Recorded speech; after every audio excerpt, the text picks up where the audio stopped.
CFB Paint Week 5 preview is in the building. Let's go. Before we jump into our preview and kind of looking at some of the games, first we wanted to do a win totals draft recap, quick check-in on how that's going. Corey, I believe you have that locked and loaded for us today. I do. Do you want me to share that? Is that what you want right now? Or just go? Yeah, share the screen. Again, we've had some issues just for our listeners. If you've been looking for it, we've had some issues with it, so maybe we don't even upload that part of the recording. But I think it just helps us to speak to it, if nothing else. Yep. We'll tweet out some standings and some visuals for those that are more visual people. All right, so we're into week 4. Just a reminder, we drafted 40 teams, kind of did a snake draft, and based off of your teams, you pick or you gain wins for if they won. This week, our leaders are Mark and Brian going 8-2. Brian having losses by Western Kentucky and SMU. Mark having a tough loss by Iowa and an even tougher loss by Texas Tech. Then Steve and I both go 7-3. I have a loss of Clemson to Florida State. Steve has a loss of Notre Dame to Ohio State. So we have some one last-second losses on those. Then I have UCLA losing to Utah. Steve has Oregon State losing to Washington State. And then I have Coastal Carolina losing to Georgia State. And Steve has FAU losing to, I don't remember who that was off the top of my head. Illinois. They there played you go, close. yeah. It looks like there's some teams. I think part of the key of this is not to get a team that absolutely destroys you. And it looks like we've got 2 teams that could potentially, maybe even 3 teams that could potentially destroy our teams. Texas Tech is kind of hitting Mark pretty hard. FAU's hitting Steve pretty hard. I'm kind of worried about Coastal Carolina and Boise State for me. Those guys have 2 losses or 2 wins, but they haven't looked impressive in either one of their in those. So, Brian, it might be yours to lose. Overall, Brian's at 34 wins, Mark's at 33, and Steve and I are at 32. Brian and Steve have played a game more than Mark and I have. But yeah, that's where we stand. How you guys feeling, boys? I'm feeling very good. Yeah. My Florida State pick I'm feeling good about because you go through September and you get wins against Clemson and LSU. Those were kind of the toss-up games going into the season. Now it's looking like Miami's going to be a bigger test than we might have anticipated, and you still got to beat Florida, and it's not going to be a cakewalk, but still, the first 2 big tests you win. Feel great about that. Tennessee, I'm nervous as conference play starts how that's going to go because it did not go well against Florida. They got the win this week, but yeah, we'll see. James Madison has been one of – sorry, go ahead, Corey. No, go ahead. James Madison has been one of my darling picks of the season. Knocking off Virginia. They beat – was it Troy that they beat, Steve? Yeah, they beat Troy 2 weeks ago. So they get me a head-to-head there. They're 4-0 on the season and looking pretty good. And I feel good about my 2 losses this week. It's SMU and Western Kentucky lose. Western Kentucky lost to Troy. That's that matchup again, which to me was a toss-up when I drafted them. That's potentially one. There are other losses to Ohio State. Everything else I had chalked down as wins or likely wins, I should say. And then SMU lost this week, but they lost to TCU. Their other loss in the season was to Oklahoma. Both games that I said. 0-2 against me, head-to-head this week. There you go. But both games that I expected them to lose, and again, I'd favor them in most of the rest of their games this season. And so far, Ohio has looked pretty good. They do have 1 loss. They played 5 games, so they played a week 0 game. But that was my highest risk of imploding, I thought, at the draft time. Now we'll see if Tennessee turns into it. But I'm feeling pretty decent where we're at. And Michigan still doesn't play real competition for like another 6 weeks, so it's really good. Yep. Steve, any thoughts on your schedule? Yeah, just the FAU pick looks worse and worse as we go along here. Thankfully, they've got Conference USA play coming up, so they've got a chance to maybe get a little bit right. I just need them at this point if they can make a bowl. I think that would be a good thing for me, and I don't see that happening. The rest of the teams, I feel pretty good about them moving forward. Troy is maybe the other one that I've got a little bit of some question marks around because, again, didn't look very competitive against Kansas State, lost to JMU. had a close game this past week with Western Kentucky. So, but I think that most of their schedule from this point forward looks fairly navigable. Again, there's some tough teams in the Sun Belt that'll challenge them. Georgia State looks pretty good, and so there's a lot of football to be played there. But Penn State feeling really good about, Oregon feeling really good about, LSU. I feel like I feel differently about them every single week, and like not just like minorly different. Like I feel like it swings from I regret that pick to like, oh, that pick looks genius now, to, oh no, I regret it again. It's the violent shifts and extremes. Uh, yeah, this will be a fun one to review in totality, but overall, like I'm doing better than I did last year. Let's put it that way. I feel like I learned some lessons, and there's more lessons to learn. Yeah, I'm not super keen on my team. We'll see where we are in a few weeks. I'm surprised that I've been holding as consistent as I have to not let somebody run away with this thing out of me, out of control. I think Mark and I are the lowest, but I think I'm probably the lowest likelihood. And I'm surprised I'm keeping up with you guys at least within 2 games.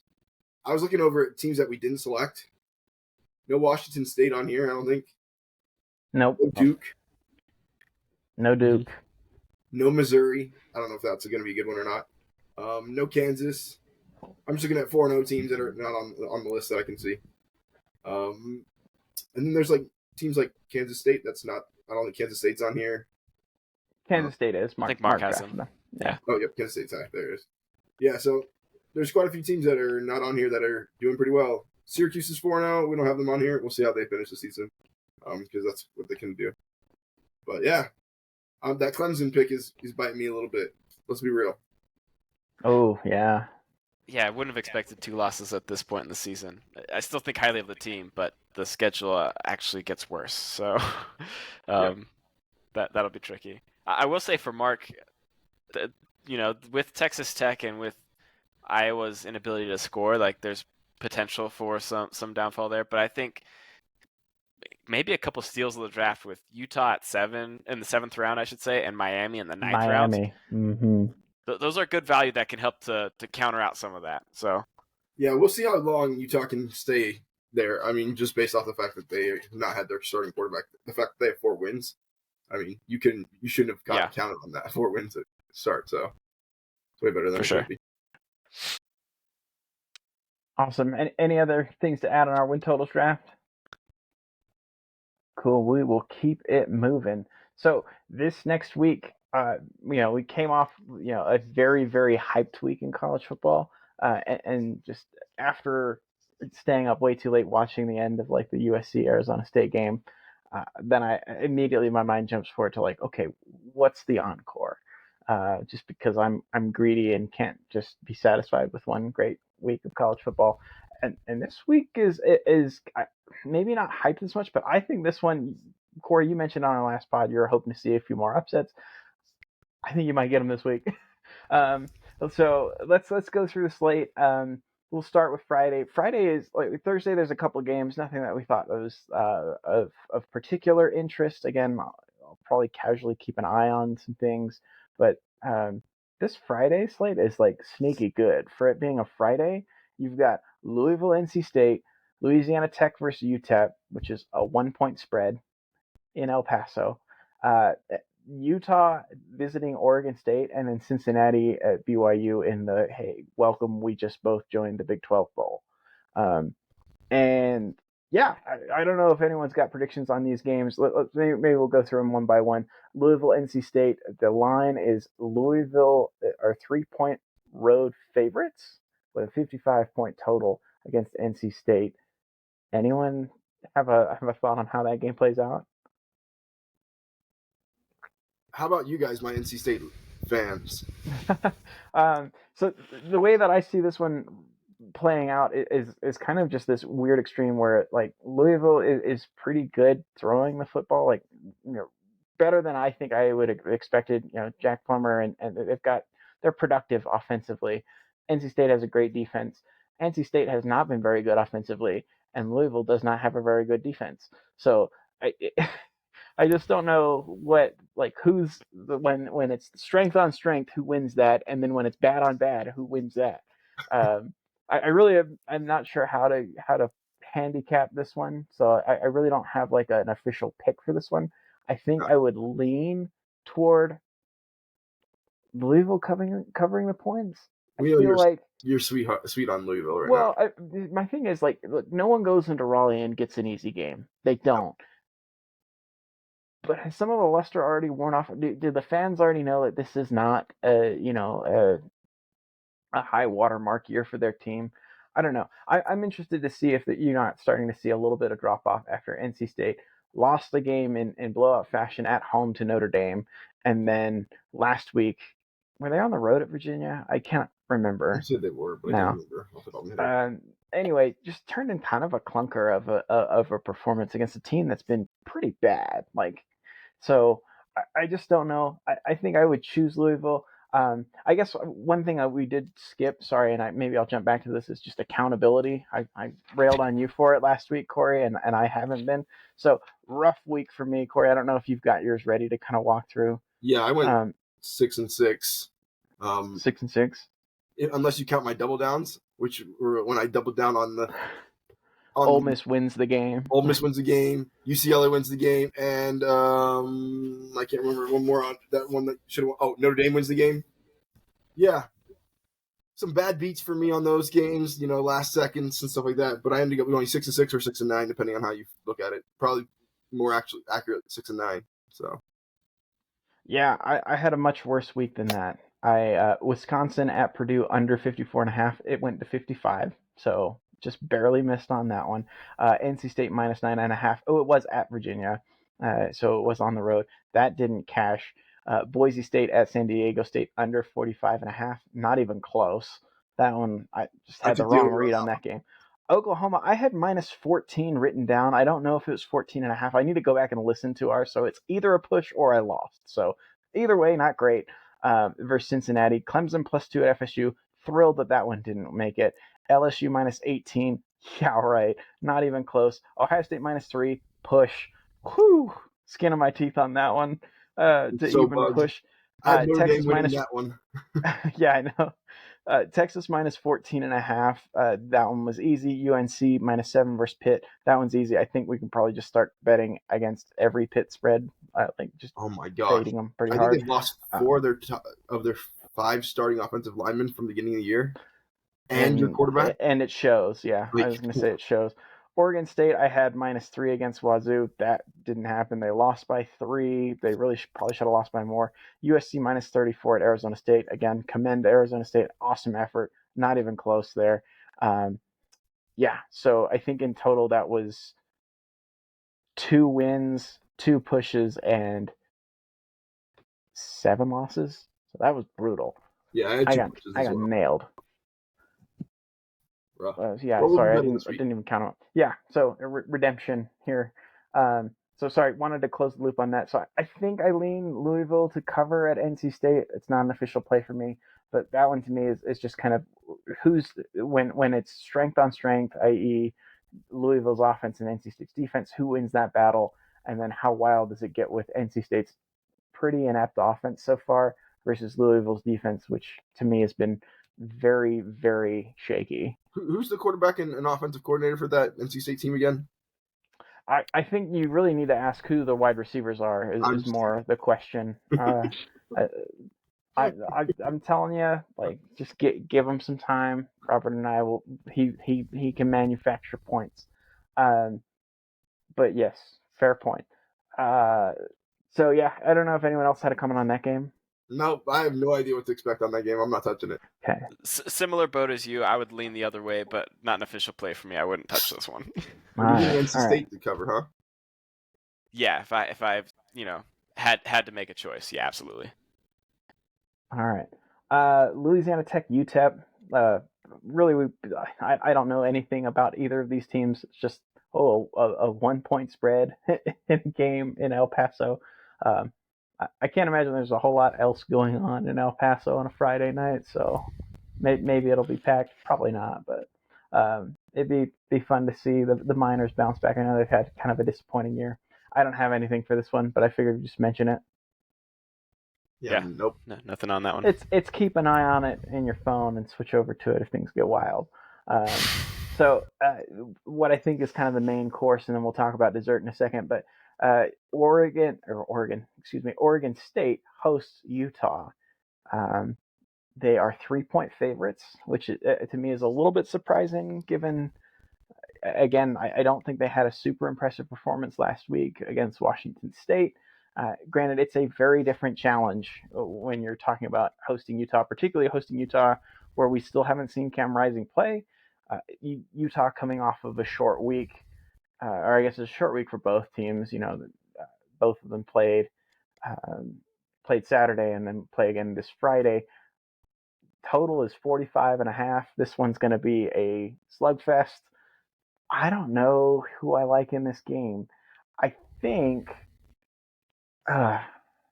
Utah just finds ways to win games, and they beat Oregon State last year with their backup QB Bryson Barnes turning in a performance. So I think, I'm just going to trust Utah. I think they're going to have a game plan, be ready. I do think this one's low scoring, so I don't want to touch that point total. But give me Utah +3 against Oregon State this week. So yeah, this game is interesting to me because it is a different challenge. What does Oregon State do? They've looked good in Corvallis. I don't expect Cam Rising to play, even though he has been warming up and stuff like that with some of the teams. But Utah hasn't scored more than 24. They scored 24 points against Florida. They scored 31 points against Weber. They scored 20 against Baylor, 14 against UCLA. A 45.5 line with a 3-point lead or a 3-point thing leads me. Check my math on this. Is it 24-21? Something like that. Yeah, I don't see that being the case. I don't see Utah scoring that many points. I don't see I don't see Oregon State being able to score on Utah's defense. So I'm going to take the under on this. As far as points wise, I don't know who will win this, but I'm going under. I think that's a good call. I'm going to take Utah. They're 3-point dogs. I think they're going to win this game. And so that's what I'm going to go with. I think we saw shaky parts for DJU last week. What does it look like if the run game stops too? And I don't know that it will stop. Oregon State's got a really good run offense, but Utah has been very, very, very frisky on defense, to say the least. And I think they will cause a lot of problems there to where you'll need that quarterback play. And I think even if they roll Johnson out there instead of Cam Rising, Utah's going to be able to take home the victory. So I'll take them as 3-point dogs to cover. Like it. I like it. All right. Dessert, like I said, the cherry on top for the Friday slate, Cincinnati versus BYU. BYU is 2.5-point favorites.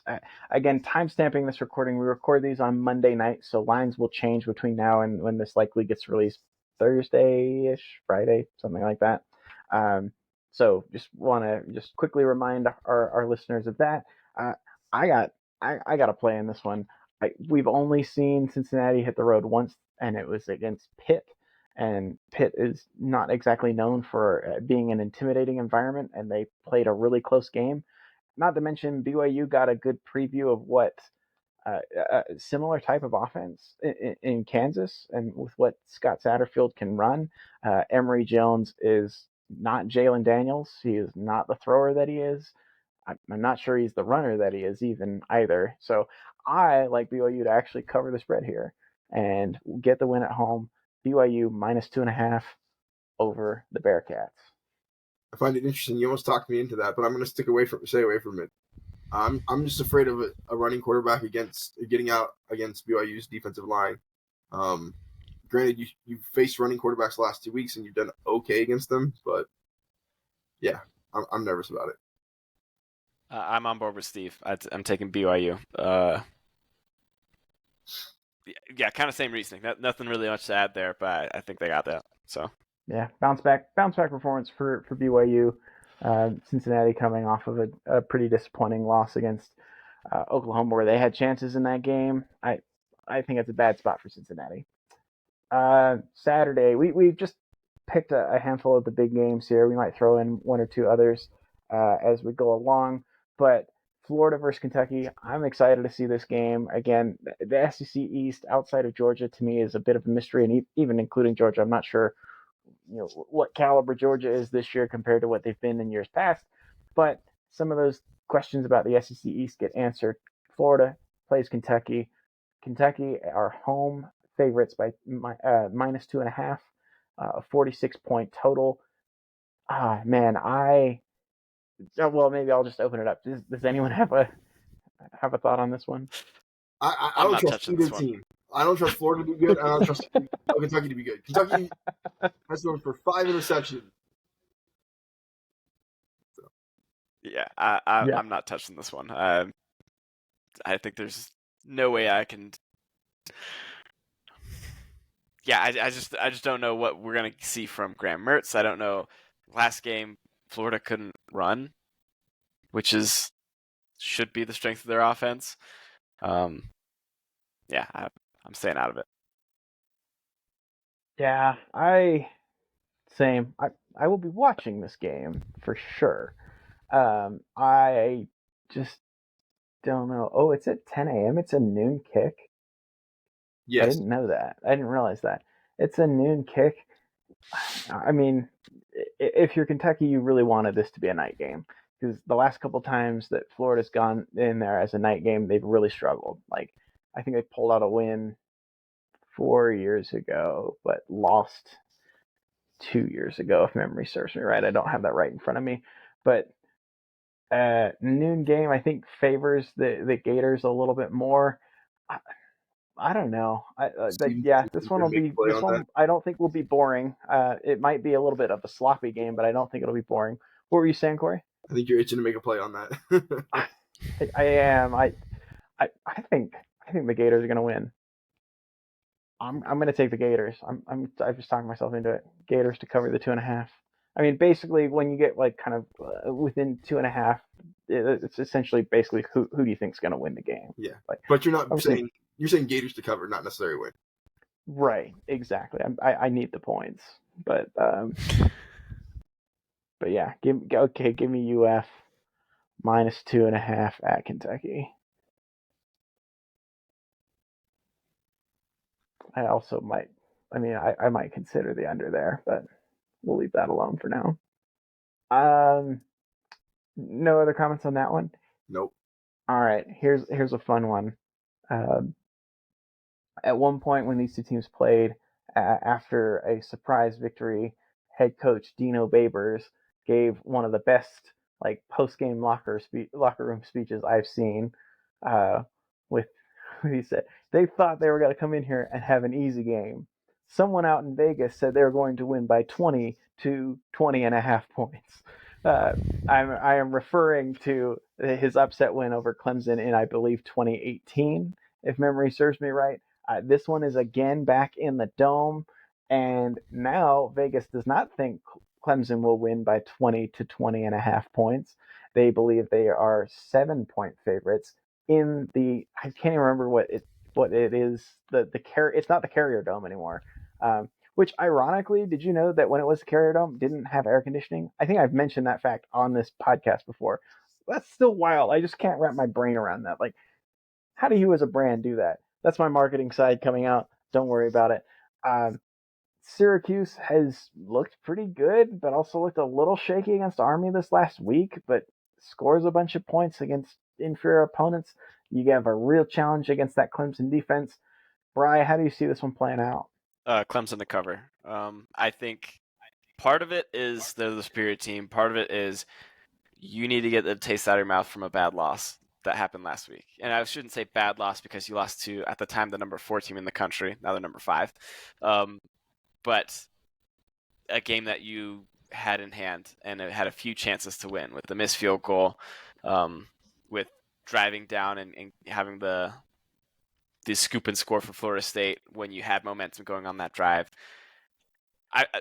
I'm as a European soccer fan, there's a lot of people will comment about they'll use a term for Lionel Messi and call him A-bar Messi, and the reason is he got knocked out of the Champions League one time, went back to playing in the Spanish league, then next weekend and scored 4 goals, and it was like, yeah, that.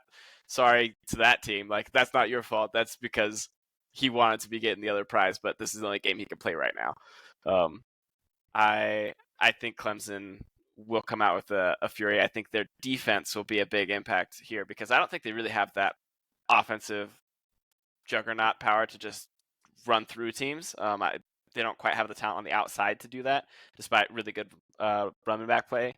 Defensively, I think they'll limit Syracuse a lot more than Syracuse has experienced up to this point. So Clemson to cover for that one.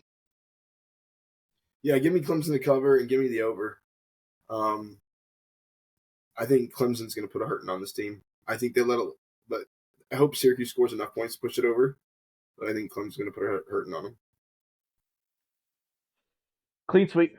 Yeah, I feel the same. I think Clemson bounces back. I know that they're thin at some positions. I'm not sure it matters in this game. I think their defense will take over, give the offense a lot of potential short fields in order to cover that 7-point spread against Syracuse. So give me Clemson -7 at Cuse. Sorry, I write them down so I can report back. This next game,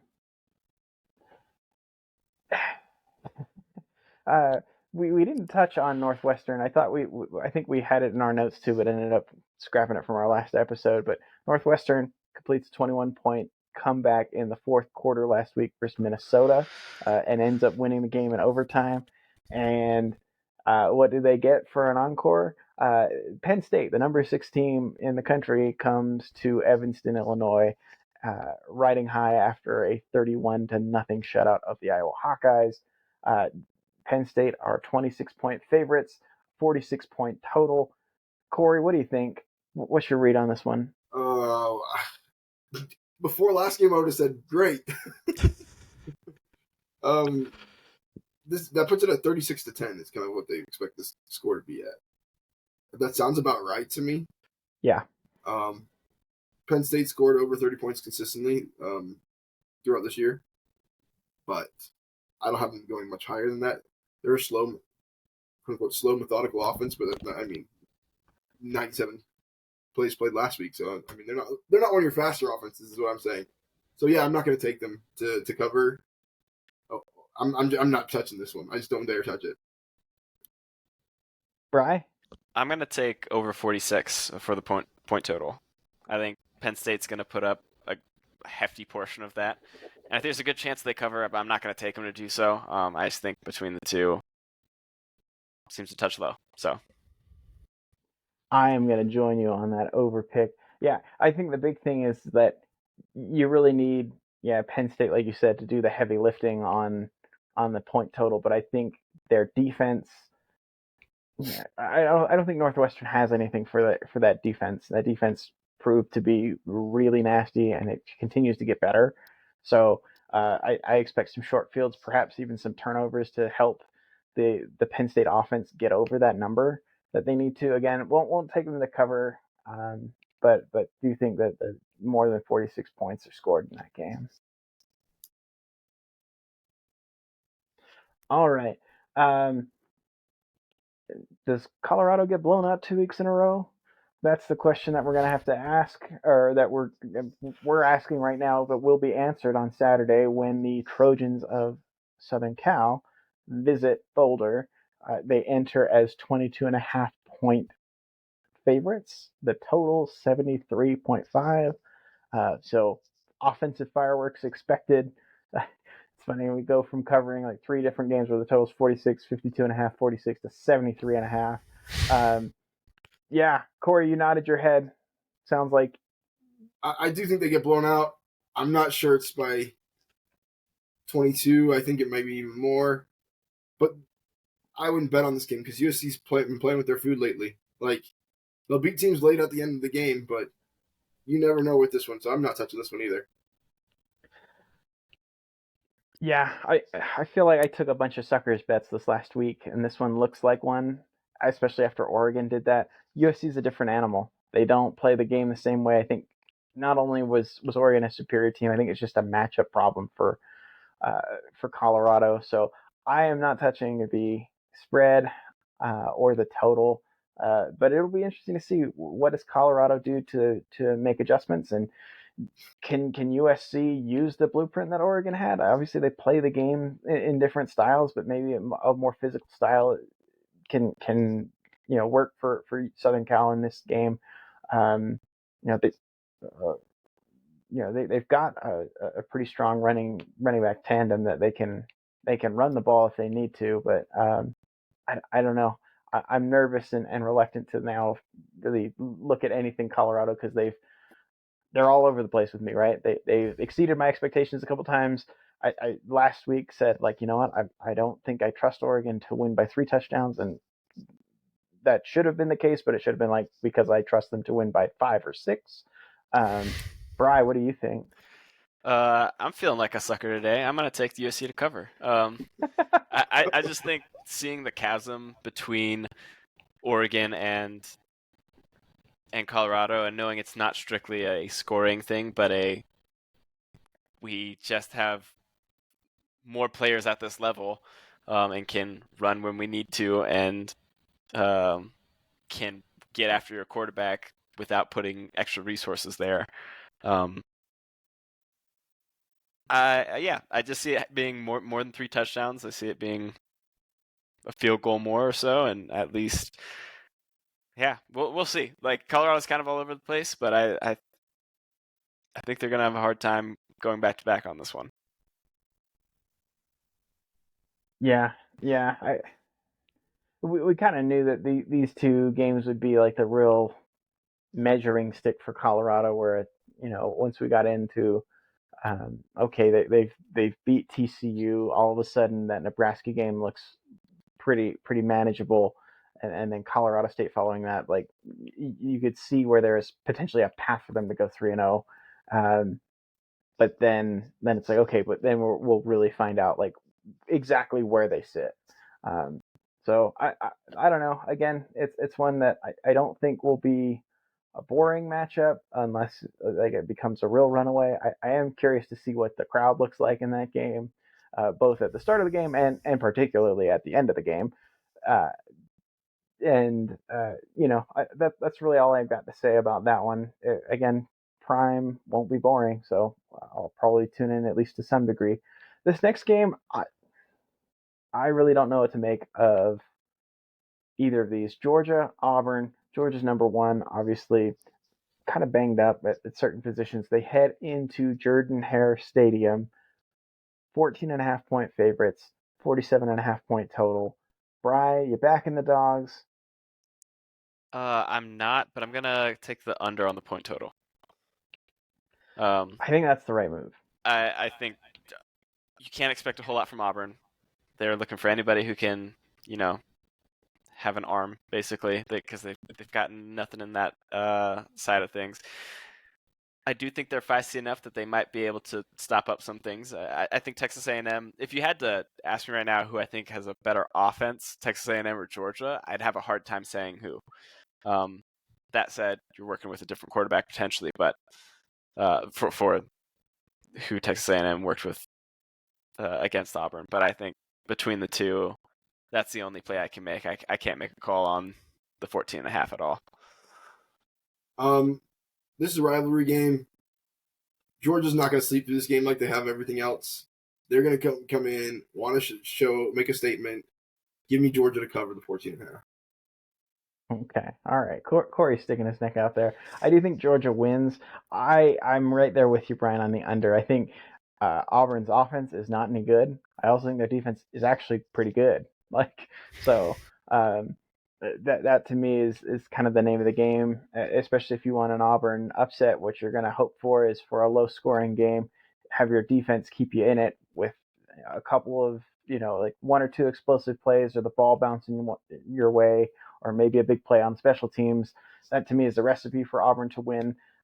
Obviously, that I think that crowd's going to be pretty excited to be there. Maybe a little bit of shine wore off it when you lose to Texas A&M, but still a big home game. Lots of recruits in the stadium.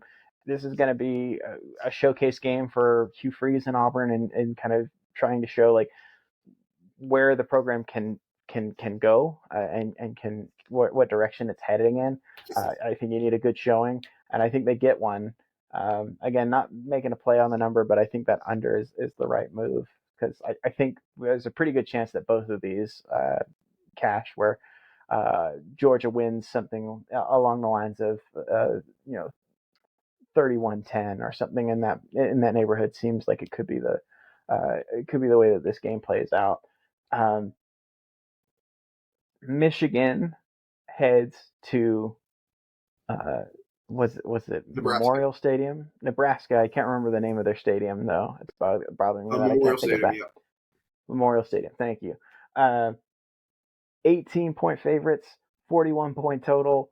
That is a razor's margin. Just like as far as like okay, 41 total points, but we got to win by 18. So Nebraska basically can't score. Well, not can't score, but I don't know. This one's interesting to me. I don't know what to make of Michigan at this point. Uh, and I know what to make of Nebraska. I don't think much of them. So, um, Corey, what do you think on this one? Michigan has consistently put up 30 points every single game. Granted, all games have been at home so far this year. It's been the comfort. But I think Michigan starts to roll. They start to make a statement. But I do think, with Jeff Sims, he hits a few things. Nebraska scores about, 10, 14. Michigan scores 30, 31, 32, 35. I think you cover, and I think you go over. Well, 2-for-1 special from Corey. Bry, what do you think? Uh, man, I'm gonna take Michigan to cover. I'm not gonna touch the over. I could feasibly see a world here where Michigan scores 35 and the over doesn't go. So I don't see Michigan as a team that will score for the sake of scoring. They've got enough running game. If they've got the win, I think they'll ice things pretty quickly and won't ramp it up.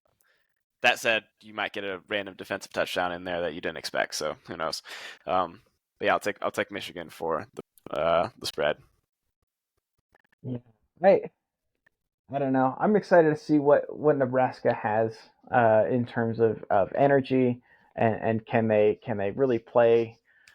You know, they play a brand of football that I think matches up okay with Michigan, right? They're a physical team. They have a pretty good defense. I just don't know if it will hold up over 4 quarters. And so that's the question for me is like I don't be surprised if this game like at halftime is like a 3 point game and fairly low scoring. I could see like a 13-10 or a 10-7 or maybe 10-3, but like a one score game at halftime wouldn't shock me. And then Michigan overwhelms them in the second half to cover. I'm not making a play on this one. I think I'm going to leave this one alone. But yeah, it'll be interesting. Michigan finally making a road trip, and it's to an environment that typically is quite lively.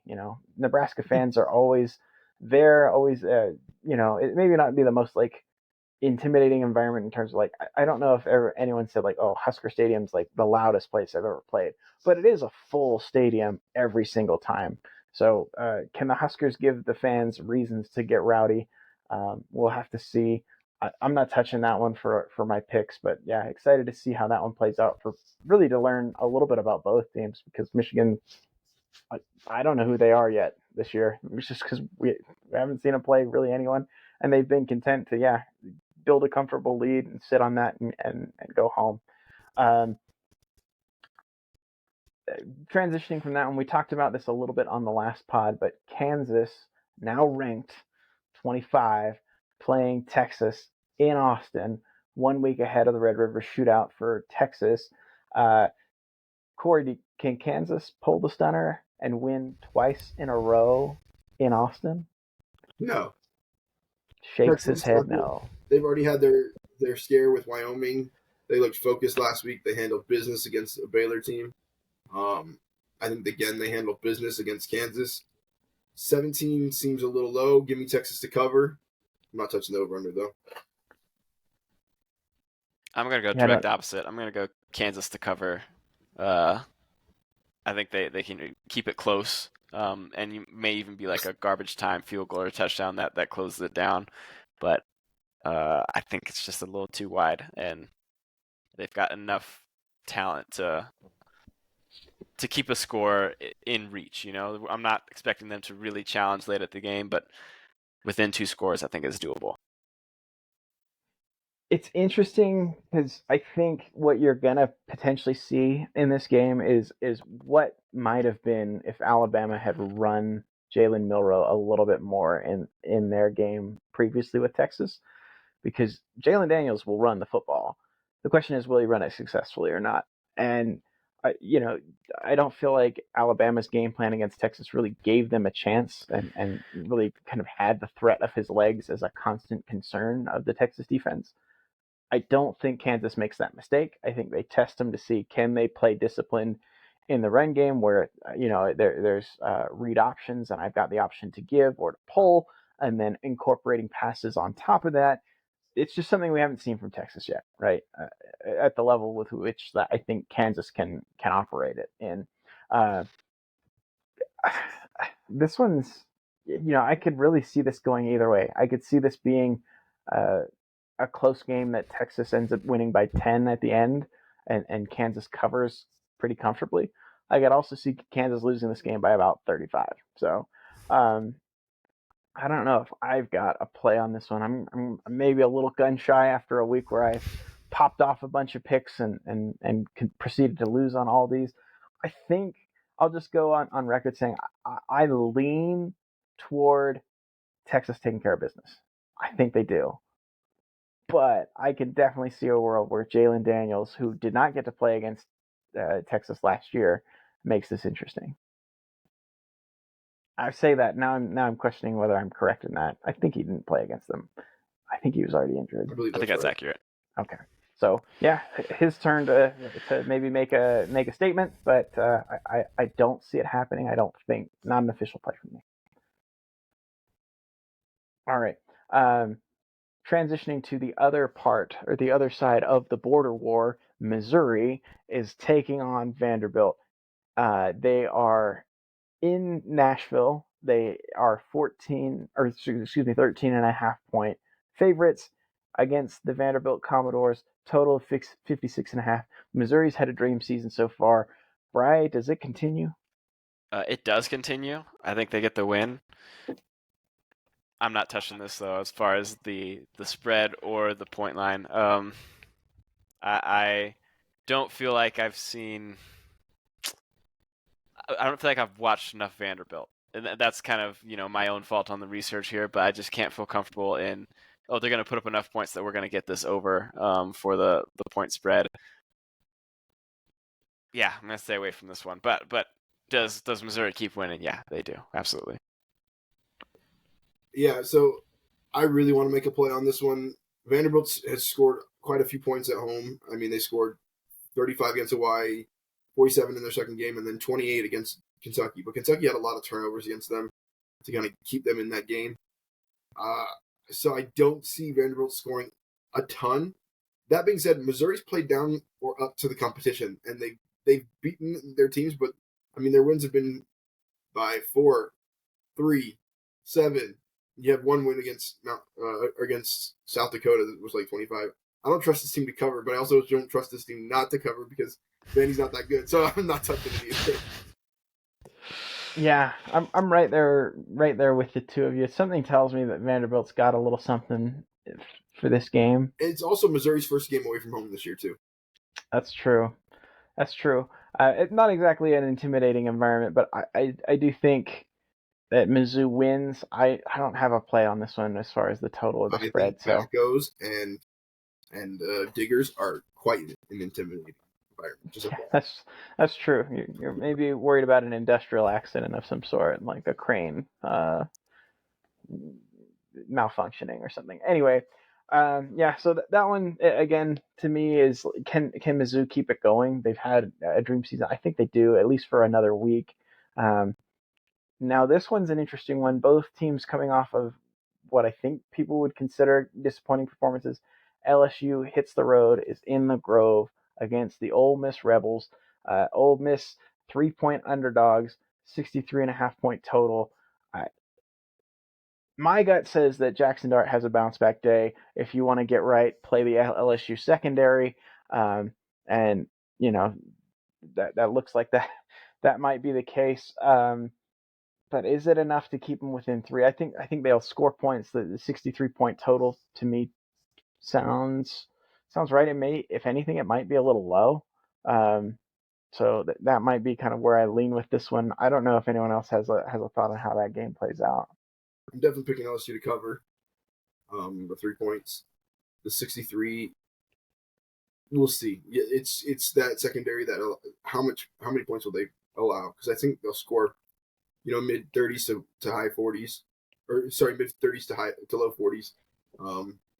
LSU will. So you're looking at 35, 42 points. Well, will they give up 10? Will they give up 21? Like, I don't know what to make of that defensive back system. So Yeah, but I'm give me also going LSU to take cover. LSU to. Sorry, I'm also going to take LSU to cover. I just don't think Ole Miss is very good. And there's a lot of mysteries in this West, in the SEC West, and LSU just made themselves one after this last week with their performance. But I feel like I know them enough, and that this one will be. I expect them to cover by a lot. So that's how I see this one playing out. All right. All right. Yeah, I don't know. This one again. I'm a little gun shy this week.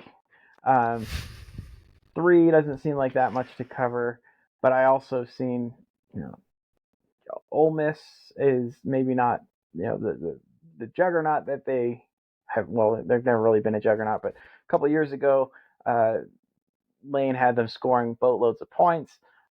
They've done that against inferior competition. Uh, when faced with a real defense, they really struggled to put the ball in the end zone against Bama, and really had drive stall, kind of not even in the red zone. I think a couple of them, kind of stalled before they could even really consider kicking field goals. Um, this one I just feel nervous about. I'm not going to touch that one. I've got to play in this next game. Um, Whatever. We'll just move on past it. Wow. LSU Ole Miss will be a fun one. Here we go. Oregon versus Stanford.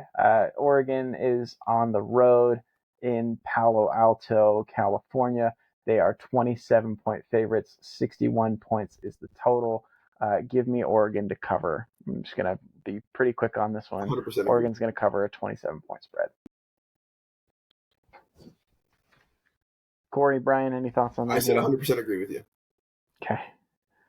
I'm out on this one. That makes sense. I like it.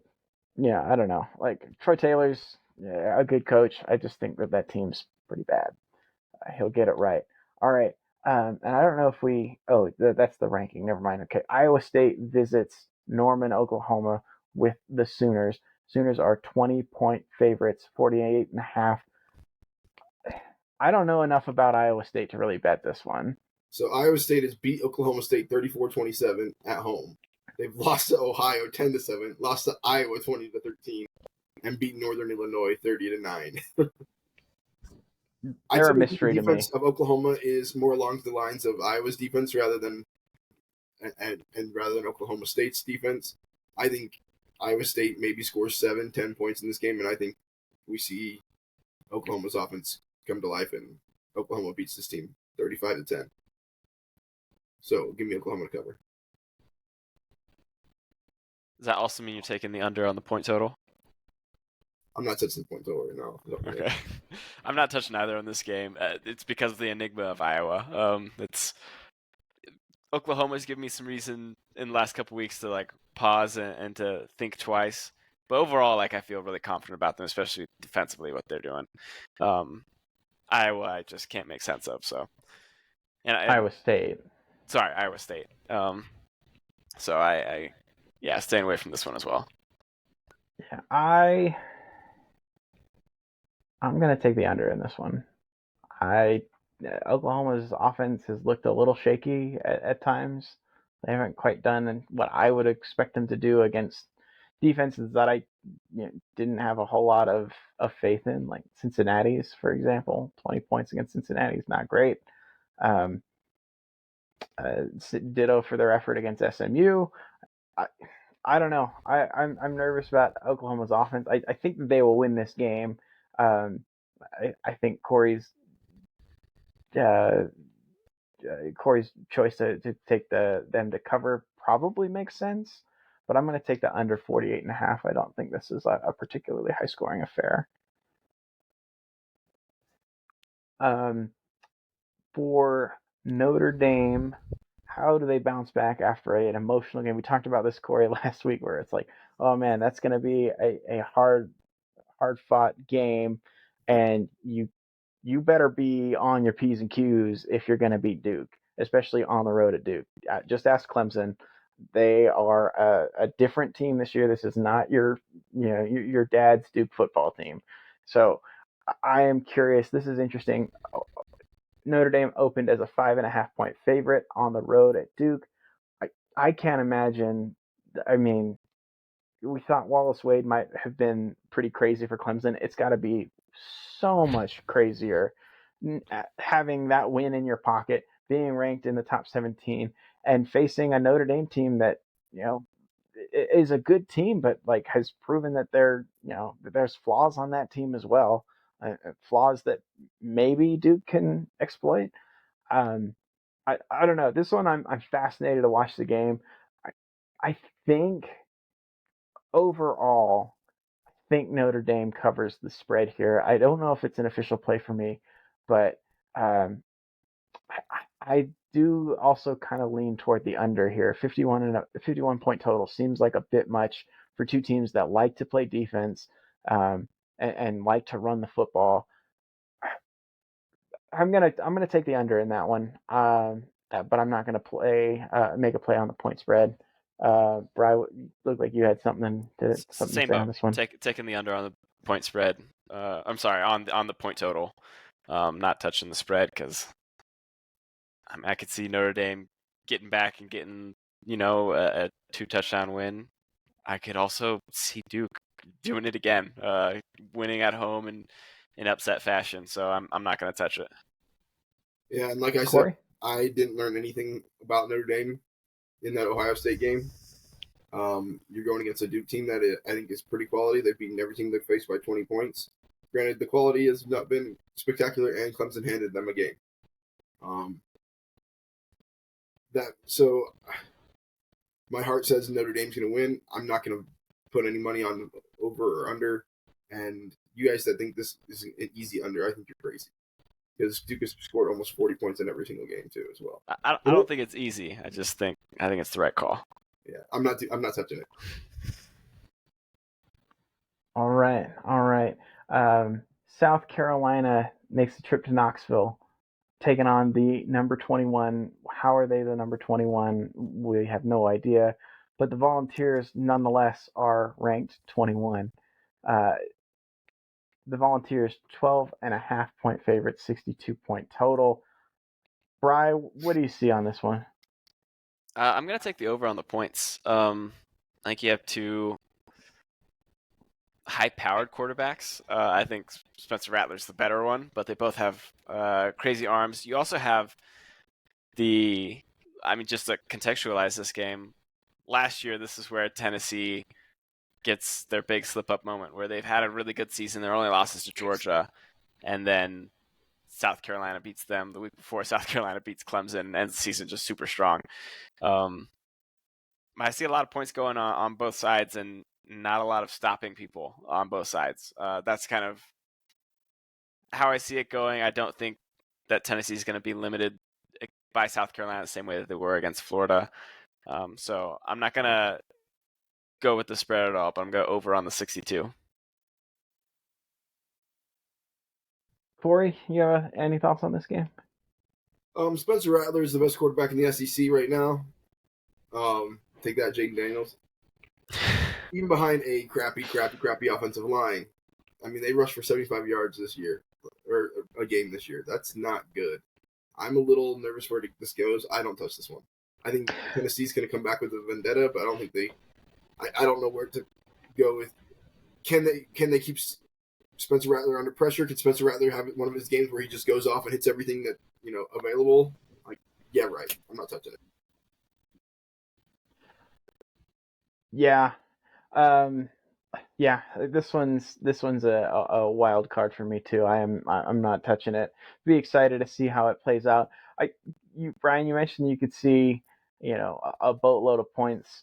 Um, I I could see a boatload of points. I could also see this being like a 17-13 where Joe Milton is inaccurate, is not consistent. They're unable to get out of their own way, and then the defensive line for Tennessee makes hay against offensive line at South Carolina, which is pretty poor.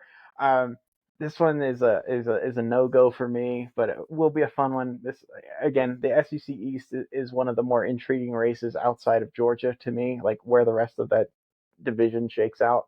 So I am not touching that one, but excited to see that one play out on the field. We have a couple more here. We're kind of running up against time, so we'll move kind of quickly through these. Um, let's see. Alabama versus Mississippi State. Alabama's 14.5 point favorites, 48.5 point total. Bama's covering that. I don't think Mississippi State is. Bama lost or won a game that was kind of a bit of a drag out fight, but I think they're starting to figure out who they are, and so I just don't trust Mississippi State to score a lot of points, and so uh, especially against Alabama's defense. So even if they won 17-0, they would cover that 14.5. So give me Bama to cover the 14.5. Corey, what you think? I think you talked me into that one. I'm going to take Bama to cover. All right. I'll also take Bama to cover, but I'm also going to go under on the point total. Not a bad play either. Um, I'm looking at my card and previous cards. I love unders, so I'm gonna need to be a little bit more disciplined with those. Just 'cause, like, That's good. I like it's rare that so. it's rare that I take the over. So I need to just kind of keep that in mind. Couple more here. This one to me is probably one of the more fascinating games that people aren't talking about. Washington goes on the road at Arizona. We just talked earlier this week about crazy things happen in the desert. Um, I think that offense travels just fine, right? Like we've seen it go to East Lansing a couple time zones away, and it went just fine. What really has me intrigued is that Arizona's got some offensive firepower that I don't think Washington's seen yet. You know, they have 3 or 4 pretty formidable wide receivers and a quarterback that's going to throw it deep a lot, and probably to the wrong team at least once or twice, but they're going to score some points too. So, Corey, what do you think about Washington versus Arizona, where Washington is 17.5 point favorites and the total is 69.5 in that game? Washington gave up a bunch of points against Cal, 59-32.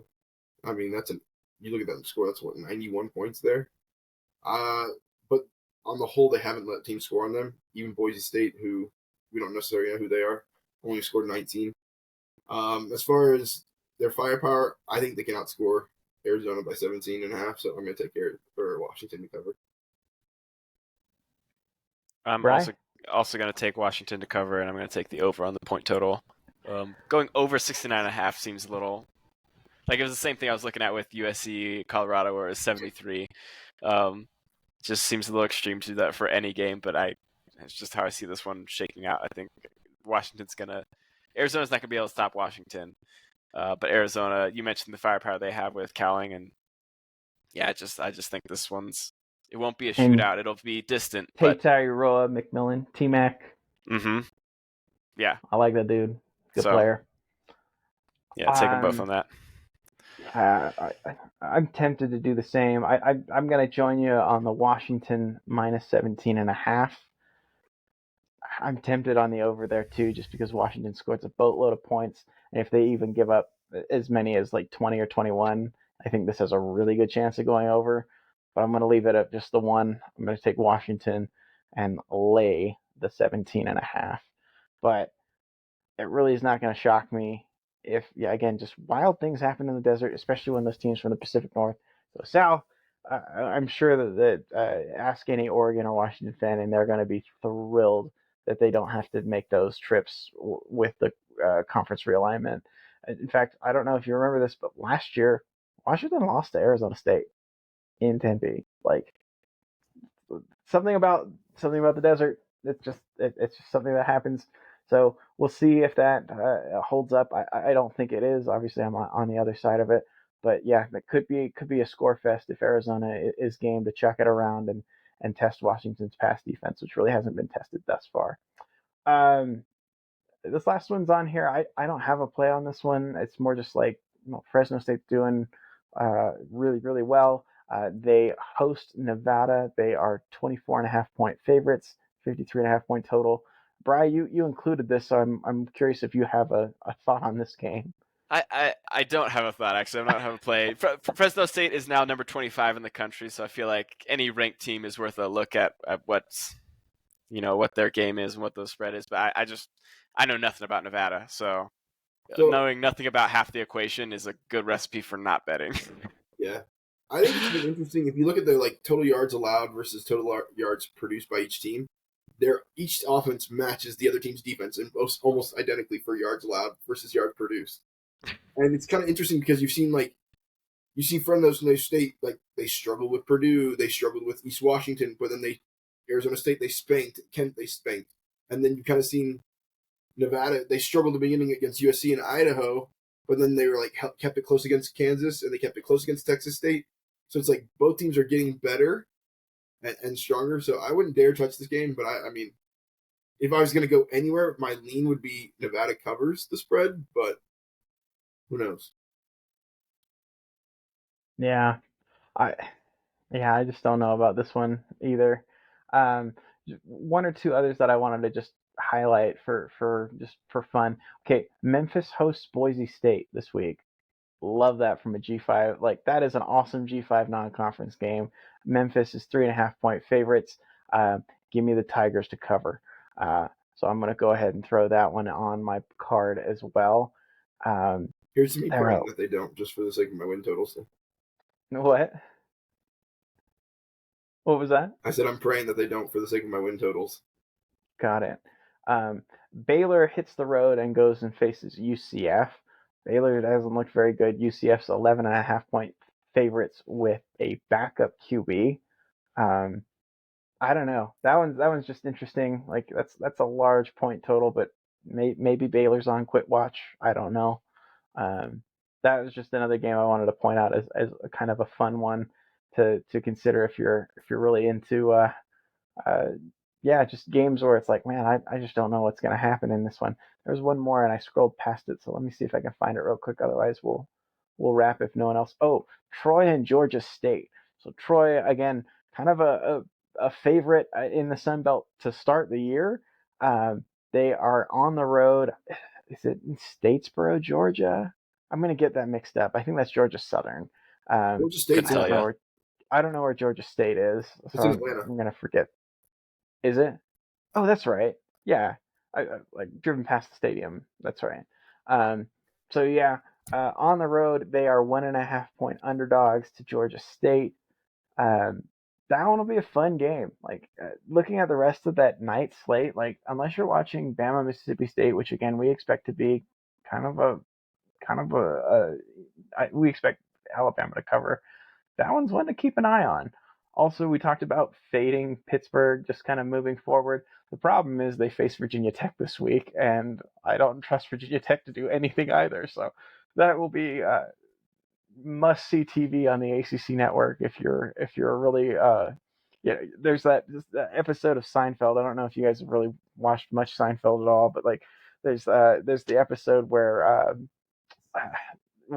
gosh Kramer has like the inside baseball on a horse race where there's like this horse that like apparently is definitely going to win, like it's going to be a really rainy track, and he's a mutter, he loves the slop.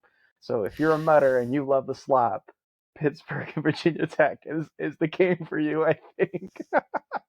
Not touching it, but just wanted to highlight that one. It's like, oh, they're 2.5 point road favorites are the Pittsburgh Panthers, but man, that game is going to be probably disgusting in terms of how it's played. And I have no idea which team comes out on top, but thought I might close with that one. Any other parting shots or thoughts on this week's upcoming slate? I'll take the Georgia State over one or favored for 1.5.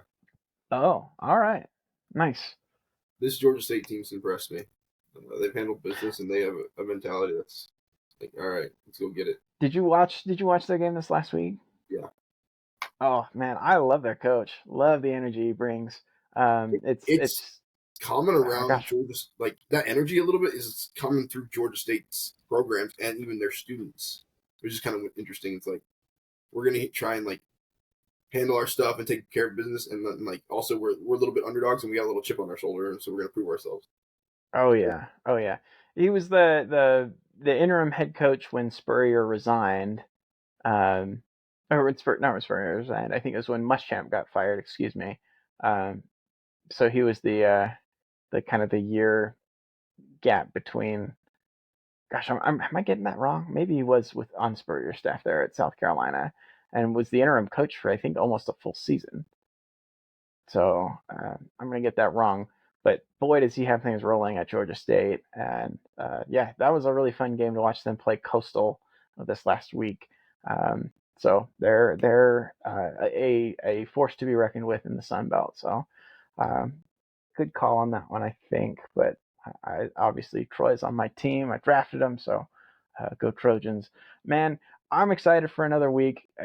Really, like Brian mentioned, I think on this maybe the past pod, I can't even remember. We record these back to back, but you mentioned like now it's there's going to be at least a couple of games each week that are going to have some real consequence to them, and so this week is not short on that. I don't believe it may not be as long on the marquee matchups. Nonetheless, uh, conference races are started and conference play is starting in earnest this week, and I'm excited. I'm here for it. Anything else from the two of you?